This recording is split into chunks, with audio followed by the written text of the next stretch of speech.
سلامونه جوړ په خیر هیله ده چې ښه وئ په خیر وئ د څنګه نوښت وکړو کتاب 5مې برخې ته تاسو ټولو ته ښه راغلاست وایم په دې هیله چې دا بحث تر پایه راسره واورئ.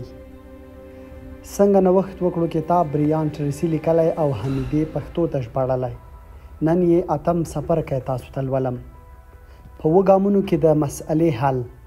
د مسئلې د حل منظمه طریقه چې د غوره حل لارو د وړاندې کولو لپاره اغېزناکه لار ده. په دې څپرکي کې د مسئلې د حل لپاره په 7 سیستماتیکو ګامونو کې بحث کوو. د مسئلې بیان په لیکلي او روڼ ډول.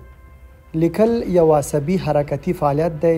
تاسې د یوې مسئلې د لیکلو په وخت کې پر کاغذ، وایټ بورډ یا لوی پاڼې باندې اړ یاست چې د خپلو لیدو، اوریدو او حرکي حواسو څخه کار واخلئ. په پایله کې ټول مغز فعالوئ ترڅو په لومړۍ مرحله کې ستونزه په واضحه توګه بیان کړئ.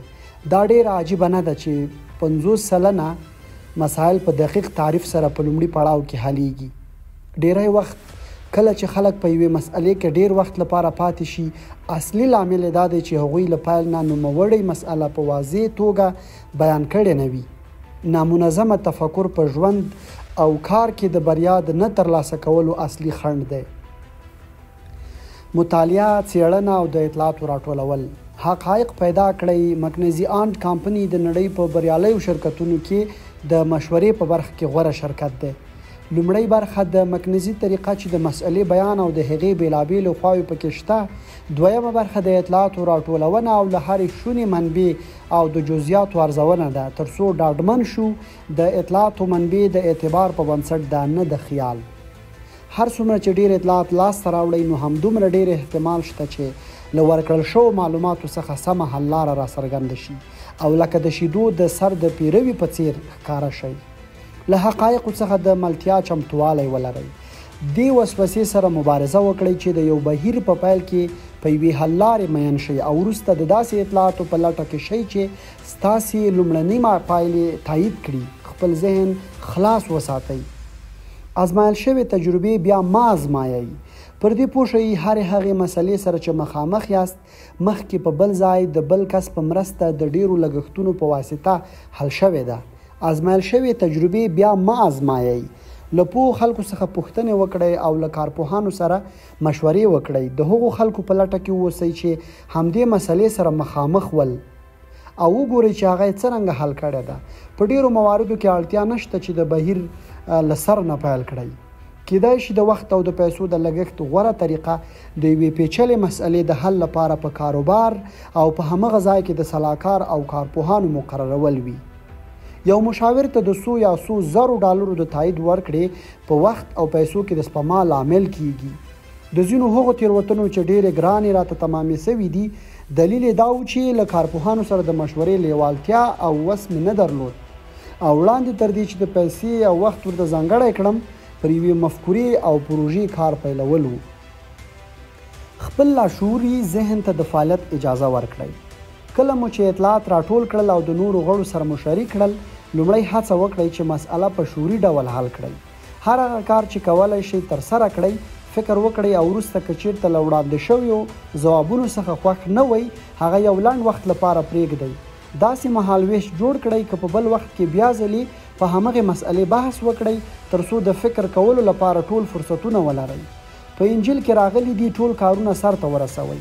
تم شئ. د مسئلې په حل کې د هغې تعبیر دا دی کله چې د اطلاعاتو راټولولو لپاره مو ټولې پروسې ترسره کړې مګر بیا هم هیڅ ډول د حل لاره مو پیدا نه کړه مسئلې په بشپړ ډول پرېږدئ او خپل ځان په بل کار باندې بوخت کړئ.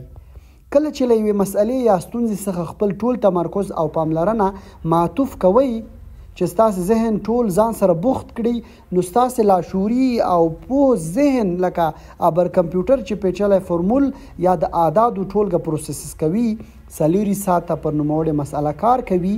د مسئلې پرېښودل د ذهن نورو غوره ځواکونو ته ځان آرام نیول او په بل کار بوختېدل. غوره ذهن لازم ځواب هغه وخت درکوي چې تاسې ورته اړتیا ولرئ. ویده شئ. مخکې له ویدو کېدو خپله مسله بیا ځلې وګورئ او د هغه ځواب له خپل لاشعوري ذهن څخه وغواړئ.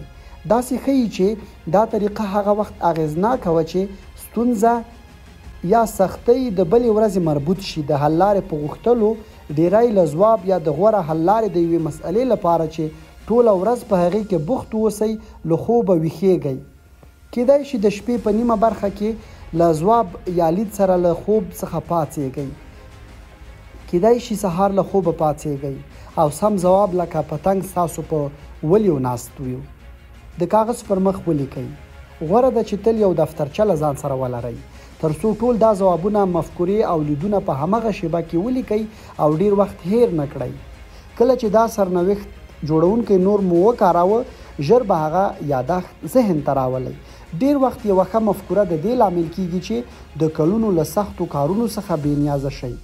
کیدای شي یوه ښه مفکوره هغه څه وي چې د شتمن کېدو لپاره تاسې ورته وړتیا ولرئ. اقدام وکړئ. په پایله کې دا ستاسې مفکوره که هر څه وي د هغې لپاره ژر اقدام وکړئ. دوه زړي مه کوئ. معمولا هغه مفکورې چې ستاسې ذهن ته درځي د ختمېدو تاریخ لري. که چیرته په چټکۍ اقدام وکړئ فوق العاده پیښې راپېښیږي. مګر که چیرته اقدام څو ساعتونو یا څو ورځو لپاره وځنډوئ نو ډیر فرصتونه به له لاسه ورکړئ. مه پرېږدئ چې دا کار وشي. عملي تمرینونه: اول، خپله موخه یا مسئله معلومه کړئ او هغه ګوګل کې ولټوئ. ستاسو د مسئلې یا موخې په اړه چې کومې مقالې او بلاګونه لیکل سوي پیدا کړئ او په دقیق ډول هغه مطالعه کړئ.